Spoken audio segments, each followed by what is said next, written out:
mana n'amashimwe ngiye kuvuga ndakuvugira wowe Yesu Kristo uze kubara nanje ugire neza muri byose na hose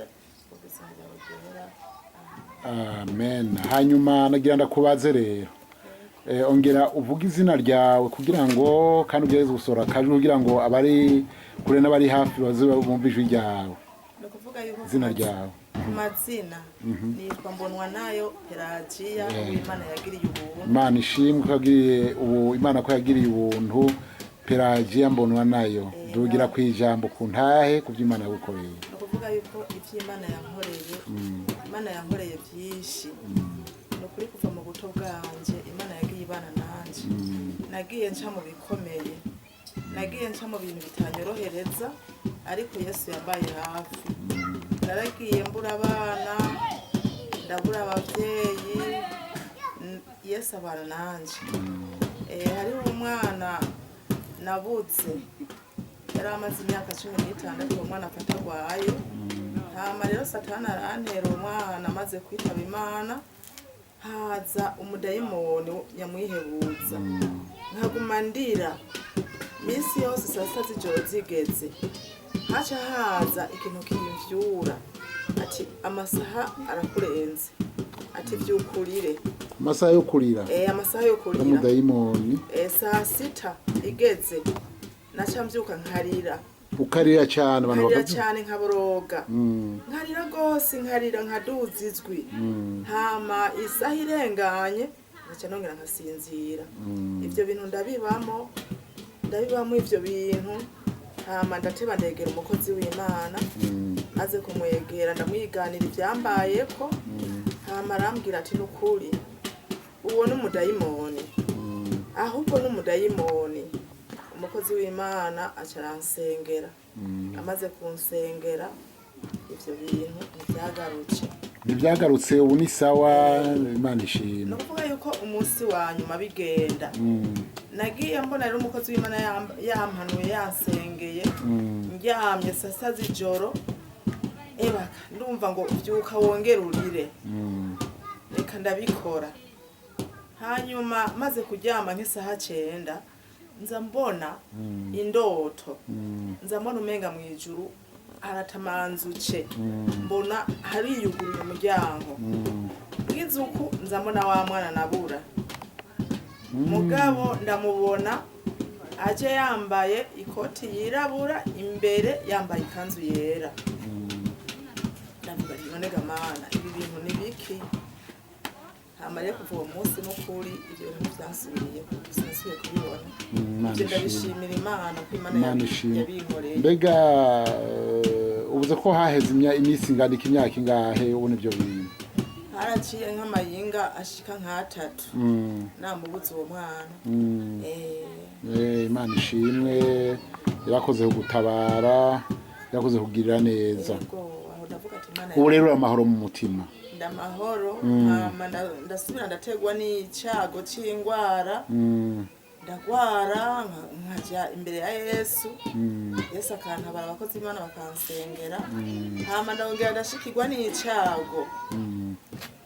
ndiko ndarengana nsanga abana bariko baragwana hama nyabana ngiye kubabangurukanya ntanabegereye baciye baza barirukanga baca bankubita umwereka cyangwa hasi maze kugwa hasi ncamvunira igufa y'ukuboko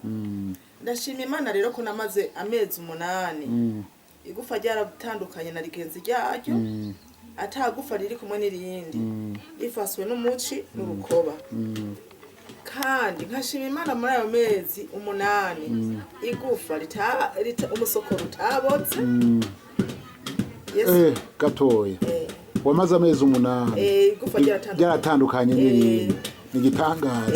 hanyuma umusokoro ntiwabora igufa ntacho ryabaye ataruko gutandukana yego amezi 8 arakwira neza igufa ryarahimbutse nta muti nashizeko nta mupfumo nagiyeko naguma ntonda mu masengesho ukuri mbona ivyizigiro mbona ndyamye nkarota mbona nakize kuko amezi 8 yaraheze nkenyezwa barankenyeza baranyambika baranyuhagira urumva byose nabikorerwa n'abantu rero ivyo ndashima Imana. ndakubaza ikindi kibazo Imana yarakoze mbega waragerageje guca kwa muganga mu nyuma naratevye ndagenda kwa muganga ayo mezi 8 akwiye ngiye kwa muganga nshitse mw'iradiyo baca basanga igufa yaratandukanye na rigenzi ryayo kandi naje wiradiyo irabinyereka ndavuga ati none karabaye mugabo kubera naguma nizigiye Imana abaganga baravuga ati none ga muvyeyi kugira umara ya mezi yose wewe vyagenze gute je nababwiye ati mu by'ukuri jewe ibi nibikorwa Imana yankoreye jewe sikubwanje natonda mu masengesho aho ubona Imana yazigamye umusokoro w'iri gufa ntubore nihatonye mwinyo si nkomezi ziwanje nta buhinga nashizemo ni Imana yagombye kuntabara ni Imana yagombye kungendera kugira kumbure bize bivyigishe n'abandi yego bize bifasha abandi none ivyo ndabishimira Imana kuko Imana no kuri yarantabaye igufa barongera bararikora muri ayo mezi 8 namaze iminsi ndi mu bitaro hajya kurikira ndavugwa n'ukuri ndashima Imana yarantabaye ndashimira Imana mbere n'abankurikiranye n'ukuri bamfashize ndafise abana iyo atabo bana bamfasa kumbura uko kuboko bari kuguca bari kuguhimbura kuko amezi 8 ni menshi ukuboko bari kuguhimbura none urabona ukuboko ubu nahataco ndagukoresha ukwarakize ndabona vy'ikwarakize bizoza biko biraza none rero ndashima Imana no kuri Imana ni Imana niyo gushimira turabaho hantu wagize murabona ingene Imana yakoze igitangaza murabona kuko ngena kumeze rero Imana yamukoreye igitangaza kweri biragaragara ni igitangaza kidasanzwe sawa Imana yarakoze hari ikindi wovuga none imbere yuko turangiza nukuri Imana yacu ndayishimira cyane ndayishimira gose ndashima Imana yo mu ijuru n'umukozi w'umuhanga n'umukozi akora ibikomeye akora ivy'abana b'abantu batoshobora ego kuko jewe maze kubohoka nta bindi bintu nabwijemo yego Imana ishimwe ubwa kera hoho twari dufise abavyeyi baragendera mu bintu vy'isi nk'abitwa ba sokuru na ba nyokuru baragenda bakubaka utuntu tw'utunyabugoro bagafata igihe bakavuga ngo bagira umunsi mukuru umunsi mukuru bawugize baca bateka indya z'ubwoko bwose bakaca babisuka hasi bakatubwira twebwe abana ati ntimurye bagahengera ubunyegeri buhezeze kubirya bakaca batubwira ati basokuru na banyokuru bariye rero ngo murye tukaca tubona gufungura izo fungurwa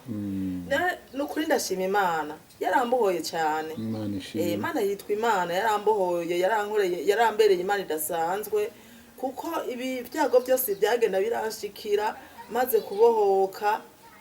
nta mupfumu nasubiye kujamo nta kintu na kimwe nasubiye kwiyumvira ndetse n'abo bana bantaye hasi nukuri narabahariye ndabababarira cyane kuko amahera natanze kuri uku kuboko ntibari kunayaronka ngo bayansubize ntayo bari kuronka kuko kurikira harazimvye yego Imana yarakoze kugira neza kandi yarakoze gushoza guharira yego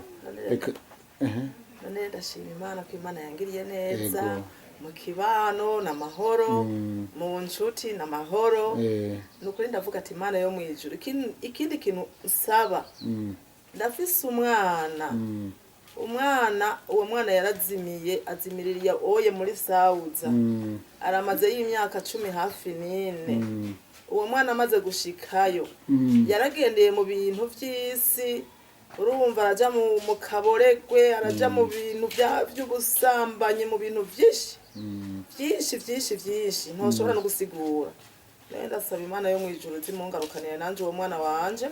izimubohore numve ko uwo mwana yabohoce n'ukuri kumbure nzoshishikare nanje shima Imana ntanga n'intahe mvuga ati Imana yarambohoreye umwana kumwe yambohora nanje uyu munsi atabapfumu nagiye ko ikankiza ukuboko kandi vyari bikomeye ego reka turangize duhereze ngaha intahe yawe naho ari ndende icyo nizera coco nuko imana dusenga ari imana yishura izo gutabarira umwana kandi igihe kigeze uzobona umwana agarutse. Amen. Reka senga akanya gatoya uheraheza usengera n'abandi. Ndagushima Mana yacu iri mu ijuru, ndagushima nyakubahwa, uri Imana ugira neza, none uhoraho uri mu ijuru, shishikara kubana natwe. Nongeye gusengera Mana n'abaho Satani akiboshe, hariho abo Satani yagize inyagano, abo Mwami Yesu Kristo, nongeye kubasabira kugira ngo ubabohore, ubabohoze amaraso, mbere Mana ngo bameneke igikombe cy'amaraso, kugira nabo nyine Mana bazogera igihe nk'iki bagushime, tena Mana bakuvugire. Ibyo ndabisenze ndabyizeye kubw'izina ryawe ryera. Amen.